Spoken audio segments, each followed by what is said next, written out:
நடிகர் பேரரசர் எம்ஜிஆர் கலைக்குழு மக்கள் திலகம் நடித்து மிகவும் குறைவான கால்ஷீட்டில் தயாரான படம் முகராசி. முகராசிக்கு மக்கள் திலகம் கொடுத்தது 20 கால்ஷீட் தான். 20 கால்ஷீட்டில் அந்த படத்தை முடித்து அவருடைய நடிப்பு 11 நாள் தான் அவர் நடித்த போர்ஷன். 13 நாளில் மொத்த படம் தயாரிக்கப்பட்டு படம் வெளியாகி அது 100 நாட்களுக்கு மேல் ஓடியது.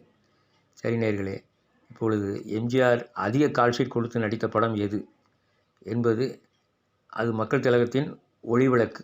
100வது படமான ஒளிவிளக்கில் அவர் 100 நாள் கால்ஷீட் கொடுத்திருந்தார். ஒரு கால்ஷீட்டுக்கு 5000 வீதம் 100 நாளுக்கு 5 லட்சம் ரூபாய் சம்பளமாக ஊதியமாக பெற்றார் என்று சொல்லப்படுகிறது. இந்த திரைப்படம் 100 நாள் கால்ஷீட்டில் தயாரான மக்கள் திலகத்தின் 100வது படமான ஒளிவிளக்கு தியேட்டரில் 100 நாட்களுக்கு மேல் ஓடி சாதனை செய்தது. மதுரையில் தொடர்ச்சியான ஹவுஸ்ஃபுல் காட்சிகளும் தொடர்ந்து 147 நாட்கள் ஓடியது. இலங்கையில் 169 நாட்கள் ஓடி வெற்றி பெற்றது.